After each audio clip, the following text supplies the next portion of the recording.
Hello friends, 5ാം ക്ലാസ്സിലെ എല്ലാ കൂട്ടുകാർക്കും പുതിയ വർക്ക്ഷീറ്റിലേക്ക് സ്വാഗതം.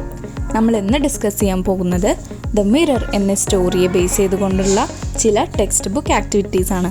അപ്പോൾ ആദ്യത്തേത് എന്താണെന്ന് നോക്കാം. Let's review the story. അതിൽ ആദ്യത്തെ ക്വസ്റ്റ്യൻ നോക്കൂ. Why did the man throw the mirror away on seeing a face in it? എന്തുകൊണ്ടാണ് അയാൾ കണ്ണാടിയിൽ ഒരു മുഖം കണ്ടപ്പോൾ കണ്ണാടി വലിച്ചിരുന്നത്? എന്തുകൊണ്ടാണ്? Because he thought that the face in the mirror might be that of a ghost. അപ്പോൾ അയാൾ എന്താണ് വിചാരിച്ചത്? അയാൾ വിചാരിച്ചു ആ കണ്ണാടിയിൽ കണ്ട മുഖം ഒരു ഭൂതത്തിൻ്റെ ആണെന്ന് വിചാരിച്ചത് കൊണ്ടാണ് അയാൾ ആ കണ്ണാടി വലിച്ചെറിഞ്ഞത് അല്ലേ. ഇനി രണ്ടാമത്തെ ക്വസ്റ്റ്യൻ നോക്കൂ. You can see 6 pictures along with the story. Pick out sentences from the story that match with each of the pictures. എന്താണ് രണ്ടാമത്തെ ക്വസ്റ്റ്യൻ പറയുന്നത്? ഈ സ്റ്റോറിയിൽ 6 ചിത്രങ്ങൾ കൊടുത്തിട്ടുണ്ടല്ലേ. ഈ 6 ചിത്രങ്ങളെ ഈ സ്റ്റോറിയിൽ നിന്നുള്ള സെൻറ്റൻസുമായിട്ട് മാച്ച് ചെയ്തിട്ട് മാച്ച് ആവണ സെൻറ്റൻസ് ആ സ്റ്റോറിയുടെ പിക്ചറിൻ്റെ നേരെ എഴുതാനാണ് ക്വസ്റ്റ്യൻ. അപ്പോൾ നമുക്കതിൻ്റെ ആൻസർ ഒന്ന് നോക്കാം. പേജ് നമ്പർ 8 അവിടെ ഒരു ചിത്രം കാണുന്നുണ്ട് അല്ലേ. ദ ഐലൻഡ് എന്ന് പറയുന്ന ഒരു ഭാഗത്ത് അവിടെ ഒരു ബോട്ടൊക്കെ കൊടുത്തിട്ടുണ്ട് അല്ലേ. അതിനോട് മാച്ച് ആയിട്ടുള്ള സെൻറ്റൻസ് ഏതാണ്? The only way the islanders came to know about the world outside was through the ships that passed the island. അല്ലേ, ആ ഐലൻഡിൽ കൂടെ കടന്നു പോകുന്ന ആ ഷിപ്പിലൂടെയാണ് അവർ വിവരങ്ങളൊക്കെ അറിഞ്ഞത്, പുറം ലോകത്തെക്കുറിച്ചുള്ള വിവരങ്ങൾ അറിഞ്ഞത് അല്ലേ. അതല്ല അതിന് മാച്ച് ആയിട്ടുള്ളൊരു സെൻറ്റൻസ്. ഇനി അടുത്തത് നോക്കൂ.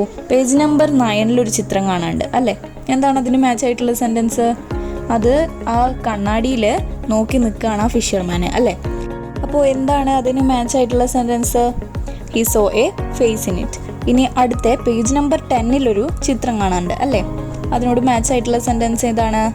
He turned the mirror to see if his father was behind it. അല്ലേ, ആ മിറർ തിരിച്ച് നോക്കുകയാണ്, ബാക്കിൽ ഫാദർ ഉണ്ടോ എന്ന് നോക്കുകയാണ്. ഇനി അടുത്ത പേജ് നമ്പർ 11 അവിടെ ഒരു ചിത്രം കാണാനുണ്ട് അല്ലേ. തൻ്റെ വൈഫിന് ആ ഫിഷർമാന് ഈ മിറർ കാണിച്ചു കൊടുക്കുന്നുണ്ട്. എന്താണ് പറയുന്നത്? അപ്പോൾ ആ വൈഫ് എന്താണ് പറയുന്നത്? Oh my mother, she look so young അല്ലേ. ഇനി അടുത്ത പേജ് മറിച്ച് കഴിഞ്ഞാൽ അവിടെ അവർ ആ മിററിന് വേണ്ടിയിട്ട് ഫൈറ്റ് ചെയ്യുന്നുണ്ട് അല്ലേ. എന്താണ് അതിന് മാച്ച് ആയിട്ടുള്ള? They started battling for the mirror. അടുത്തതായിട്ട് അതിൻ്റെ താഴെ വേറൊരു ചിത്രം കാണുന്നുണ്ടല്ലേ. അവിടെ താഴെ മിറർ വീണ് പൊട്ടി കിടക്കുന്നുണ്ട് അല്ലേ.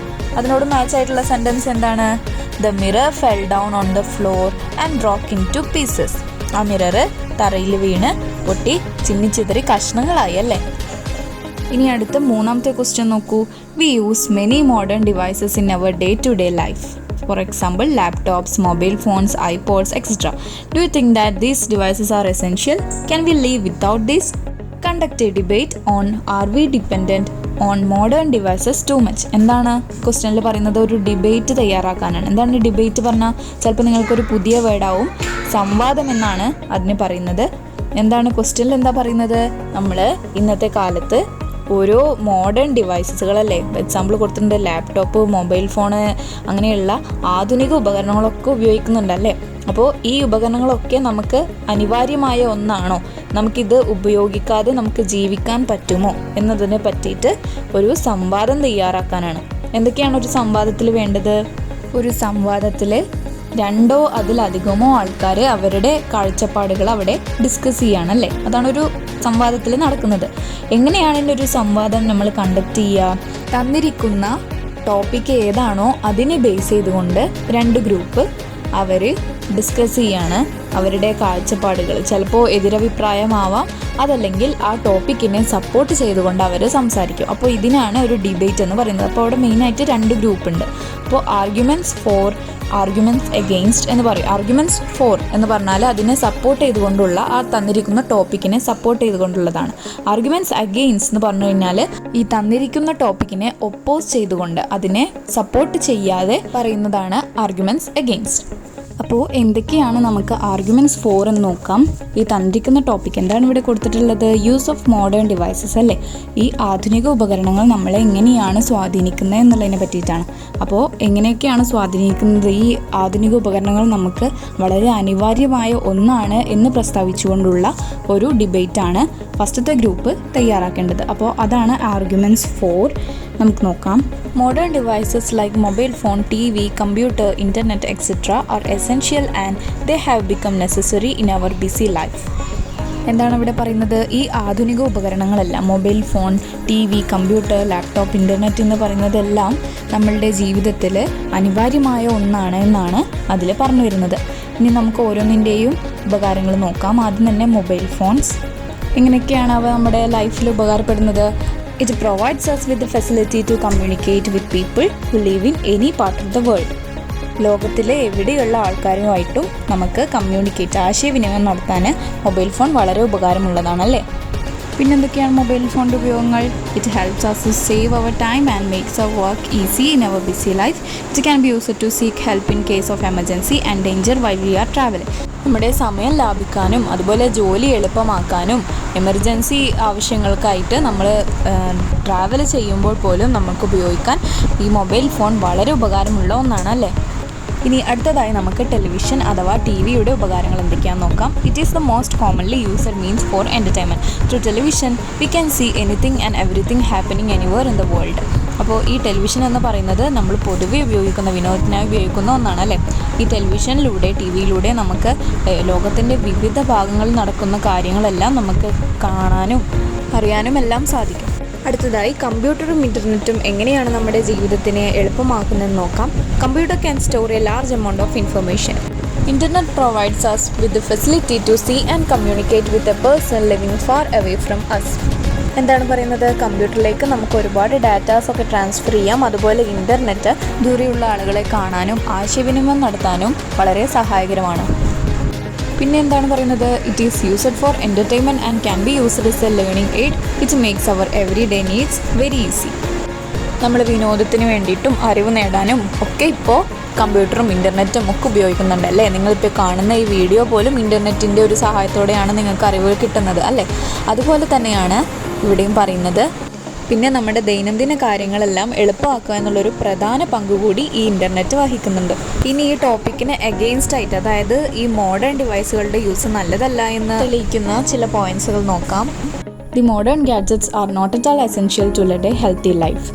ഒരു ആരോഗ്യമുള്ള ജീവിതത്തെ ഉണ്ടാക്കാൻ വേണ്ടിയിട്ട് ഈ മോഡേൺ ഗാഡ്ജറ്റ്സ്, അതായത് ഈ ആധുനിക ഉപകരണങ്ങളൊന്നും അനിവാര്യമല്ല എന്നാണ് പറയുന്നത്. Our forefathers could lead a successful life without them. നമ്മളുടെ മുമ്പേ ജീവിച്ചു പോയവർ വളരെ വിജയകരമായ ഒരു ജീവിതമാണ് അവർ നയിച്ചിരുന്നത്. ഈ ഉപകരണങ്ങളില്ലാതെ തന്നെ അവർ വളരെ സക്സസ്ഫുൾ ആയിരുന്നു എന്നാണ് പറയുന്നത്. These devices make our life luxurious and dangerous. They even spoil our life. അപ്പോൾ ഈ ഉപകരണങ്ങൾ, ഈ ആധുനിക ഉപകരണങ്ങൾ നമ്മളെ ആഡംബരത്തിലേക്കും അതുവഴി അപകടത്തിലേക്കും തള്ളിവിടുന്നു എന്നാണ് പറയുന്നത്. The even spoil our life. അവർ നമ്മളുടെ ജീവിതത്തെ അങ്ങനെ നശിപ്പിക്കും ചെയ്യും. ഇനി അടുത്തതായിട്ട് നമുക്ക് ഓരോന്നിനെ കുറിച്ചും വിശദമായി പറയാം. Mobile phones. The radiations emitted from mobile phones are injurious to our internal organs. അപ്പോൾ നമ്മളുടെ ആന്തരിക അവയവങ്ങൾക്കൊക്കെ ഈ മൊബൈൽ ഫോൺ കാരണമുള്ള റേഡിയേഷൻ, ഈ മൊബൈൽ ഫോണിന് പുറത്ത് വിടുന്ന റേഡിയേഷൻസ് ഒക്കെ വളരെ മാരകമാണെന്നാണ് പറയുന്നത്. Mobile phones are misused by students and criminals. അപ്പോൾ ഈ വിദ്യാർത്ഥികൾ അതുപോലെ കുറ്റവാളികൾ ഇവരൊക്കെ മൊബൈൽ ഫോൺ ദുരുപയോഗം ചെയ്യുന്നുണ്ടെന്നാണ് പറയുന്നത്. ഇനി അടുത്തതായി TV നമ്മളെ എങ്ങനെയാണ് ബാധിക്കാൻ നോക്കാം. It causes problems to eyes and ears. നമ്മളുടെ കണ്ണിനും ചെവിക്കും ഒക്കെ പ്രശ്നങ്ങൾ ഉണ്ടാക്കും അല്ലേ. It spoils our time. നമ്മുടെ സമയം അത് നഷ്ടമാക്കും. Some programmes can even affect our character. അപ്പോൾ അതിൽ ചില പരിപാടികൾ നമ്മളുടെ സ്വഭാവത്തെ സ്വാധീനിക്കുന്നുണ്ടെന്നാണ് പറയുന്നത്. അടുത്തതായി കമ്പ്യൂട്ടറിനും ഇൻ്റർനെറ്റിനും എതിരായിട്ടുള്ള ചില പോയിൻറ്റ്സ് നോക്കാം. People using computers continuously may have problems for their eyes. അപ്പോൾ ഈ കമ്പ്യൂട്ടറുകൾ ഉപയോഗിക്കുന്ന, അത് നിരന്തരമായി ഉപയോഗിക്കുന്ന ആളുകളിൽ കണ്ണിന് പ്രോബ്ലംസ് വരുന്നുണ്ടെന്ന് പറയുന്നു. Children may get addicted to games and social networking sites. അപ്പോൾ ചെറിയ കുട്ടികൾ ഈ ഗെയിമിനും അതുപോലെ തന്നെ സാമൂഹ്യ മാധ്യമങ്ങളിലുമൊക്കെ വളരെ അഡിക്റ്റഡ് ആവുന്നു, അതിന് അടിമപ്പെടുന്നു എന്നും പറയുന്നു. It may be even used to abuse others. മറ്റുള്ളവരെ ചൂഷണം ചെയ്യാനും ഇത് ഉപയോഗിക്കുന്നു. ഇനി ഈ ഡിബേറ്റ് പ്രസൻറ്റ് ചെയ്ത രണ്ട് ഗ്രൂപ്പുകാരെയും മാനേജ് ചെയ്തു പോകുന്ന, അല്ലെങ്കിൽ അവരുടെ അഭിപ്രായങ്ങളെ വിലയിരുത്തുന്ന ഒരു മോഡറേറ്റർ ഉണ്ടാവും. അപ്പോൾ ഈ മോഡറേറ്ററാണ് ആ ഡിബേറ്റിനെ കൺക്ലൂഡ് ചെയ്യുന്നത്. അപ്പോൾ നമ്മളിവിടെ ആധുനിക സാങ്കേതിക വിദ്യകളെ അനുകൂലിച്ചും പ്രതികൂലിച്ചും പറഞ്ഞിരുന്ന ഈ പോയിന്റുകളൊക്കെ ആ മോഡറേറ്റർ വിലയിരുത്തിക്കൊണ്ട് അയാൾ ലാസ്റ്റ് ആ ഡിബേറ്റ് ഒന്ന് കൺക്ലൂഡ് ചെയ്യും. എങ്ങനെയാണ് കൺക്ലൂഡ് ചെയ്യുന്നതെന്ന് നമുക്ക് നോക്കാം. All these devices have merits and demerits. എല്ലാ ആധുനിക സാങ്കേതിക വിദ്യകൾക്കും ഉപകരണങ്ങൾക്കും ഗുണങ്ങളും ദോഷങ്ങളും ഉണ്ട് അല്ലേ. In the 21st century we can't live without them. ഈ 21ാം നൂറ്റാണ്ടിലും ഇവയെ കൂടാതെ നമുക്ക് ജീവിക്കാൻ സാധിക്കില്ല. So, we should control their use and we should be sure that we are not controlled by them. പക്ഷേ നമുക്ക് അതിലൊരു നിയന്ത്രണം ഉണ്ടാകണം. മാത്രമല്ല നമ്മുടെ ജീവിതം ഇവയാൽ നിയന്ത്രിക്കപ്പെടാൻ അനുവദിക്കുകയും അരുത്. We should use them for the well-being of our society. നമ്മുടെ സമൂഹത്തിൻ്റെ ക്ഷേമത്തിനായി അവയെ ഉപയോഗപ്പെടുത്തേണ്ടിയിരിക്കുന്നു. ഇതാണ് കൺക്ലൂഷൻ. അപ്പോൾ കൂട്ടുകാർക്ക് ഡിബേറ്റ് എന്താണെന്ന് മനസ്സിലായെന്ന് വിചാരിക്കുന്നു. ഇനി അടുത്ത വർക്ക് എന്താണെന്ന് നോക്കാം. Let's write. The story ends with the sentence, "The pieces reflected their images. The fisherman and his wife did not speak for some time. Then they started a conversation. Write the conversation between them." എന്താണ് ഇതിൽ പറയുന്നത്? The story ends with the sentence. എങ്ങനെയാണ് ഈ story അവസാനിക്കുന്നത്? The pieces reflected their images. അല്ലേ, ആ പീസുകളിൽ അവരുടെ image, അവരുടെ ഒരു രൂപങ്ങൾ പ്രതിഫലിച്ചു എന്ന് പറഞ്ഞിട്ടല്ലേ. The fisherman and his wife did not speak for some time. അങ്ങനെ അവർ രണ്ടുപേരും കുറച്ച് നേരത്തേക്ക് മിണ്ടാതിരിക്കുകയാണ്. അങ്ങനെ കുറച്ച് നേരത്തിന് ശേഷം അവർ ഒരു കോൺവെർസേഷൻ, ഒരു സംഭാഷണം തുടങ്ങുകയാണ് അല്ലേ. ആ സംഭാഷണം നമ്മളോട് എഴുതാനാണ് പറഞ്ഞിട്ടുള്ളത്. നമുക്ക് ആ കോൺവെർസേഷൻ ഒന്ന് എഴുതി നോക്കാം. അപ്പോൾ ആദ്യം ഫിഷർമാൻ പറയാണ്, "hey, what did you do? You have broken it. How can I see my father again?" നീ എന്താണ് ചെയ്തത്? നീ ആ മിറർ നശിപ്പിച്ചില്ലേ? ഇനി എങ്ങനെയാണ് ഞാൻ എൻ്റെ അച്ഛനെ കാണാൻ എന്ന് ഈ ഫിഷർമാൻ ചോദിക്കുകയാണ്. അപ്പോൾ വൈഫ് എന്താണ് പറയുന്നത്? "No, I did nothing. ഞാൻ ഒന്നും ചെയ്തിട്ടില്ല. You have done. നീയാണത് ചെയ്തത്. How can I see my mother again? ഞാൻ ഇനി എങ്ങനെയാണ് എൻ്റെ അമ്മയെ കാണുക എന്ന് വൈഫ് ഈ ഫിഷർമാനോട് ചോദിക്കുകയാണ്. അപ്പോൾ ഫിഷർമാൻ പറയാണ്, "we quarrelled. It was bad. നമ്മൾ വഴക്ക് കൂടി, അത് മോശമായിപ്പോയി." അപ്പോൾ വൈഫ് പറയാണ്, "yes, hey look at those pieces." Wife ഫിഷർമാനോട് ആ മിററിൻ്റെ പൊട്ടിക്കിടക്കുന്ന കഷ്ണങ്ങളിലേക്ക് നോക്കാൻ പറഞ്ഞു അല്ലേ. എന്നിട്ട് എന്താ സംഭവിച്ചത്? Fisherman, "wow, I can see my father in these pieces. Let's collect them." എനിക്ക് എൻ്റെ അച്ഛനെ ഈ കഷ്ണങ്ങളിൽ നിന്നും കാണുന്നുണ്ട്, നമുക്കത് ശേഖരിച്ച് വെക്കാം എന്ന് പറയാണ് ഫിഷർമാൻ തൻ്റെ വൈഫിനോട്. അപ്പോൾ വൈഫ് പറയാണ്, "yes, but it's your face." പക്ഷെ അത് നിൻ്റെ മുഖമാണ് എന്ന് വൈഫ് ഫിഷർമാനോട് പറയാണ്. Fisherman, "really? Why?" "Of course." Fisherman ചോദിക്കുകയാണ്, "റിയലി? ശരിക്കും എൻ്റെ മുഖം തന്നെയാണോ കാണുന്നത്?" വൈഫ് പറയാണ്, "തീർച്ചയായിട്ടും, ഓഫ് കോഴ്സ്, നിൻ്റെ മുഖം തന്നെയാണത്" എന്ന് പറയാണ്. Fisherman, "looking to this large piece." ഈ വലിയ കഷ്ണത്തിലേക്ക് നോക്കൂ എന്ന് ഫിഷർമാൻ പറയാണ്. "Oh my god, it's you and me." അപ്പോൾ വൈഫ് ആകെ അത്ഭുതപ്പെട്ടു. അത് ഞാനും നീയുമാണല്ലോ എന്ന് വൈഫിന് മനസ്സിലായി. എന്നിട്ട് ഫിഷർമാൻ പറയാണ്, "now I understand it. We are seeing ourselves in this thing." ഇപ്പോൾ എനിക്ക് മനസ്സിലായി, നമ്മൾ രണ്ടുപേരും നമ്മളെ തന്നെയാണ് ഈ വസ്തുവിൽ കാണുന്നത് എന്നാണ് ഫിഷർമാൻ പറയുന്നത്. അപ്പോൾ വൈഫ് പറയാണ്, "യെസ്." വൈഫ് അത് അംഗീകരിച്ചുകൊണ്ട്, "ആൻഡ് വി ആർ ബ്യൂട്ടിഫുൾ." അവരാദ്യമായിട്ട് അവരെ മിററിൽ കാണുകയാണ്, അവരുടെ രൂപം കാണുകയാണ്. അപ്പോൾ അവർ നല്ല ഭംഗിയുണ്ടല്ലോ അവരെ കാണാനെന്ന് വൈഫ് പറയാണ്. അപ്പോൾ ഇത്രയേ ഉള്ളൂ ടെക്സ്റ്റിലെ ക്വസ്റ്റ്യൻസും ആൻസേഴ്സും. നിങ്ങൾക്ക് എല്ലാവർക്കും മനസ്സിലായെന്ന് വിചാരിക്കുന്നു.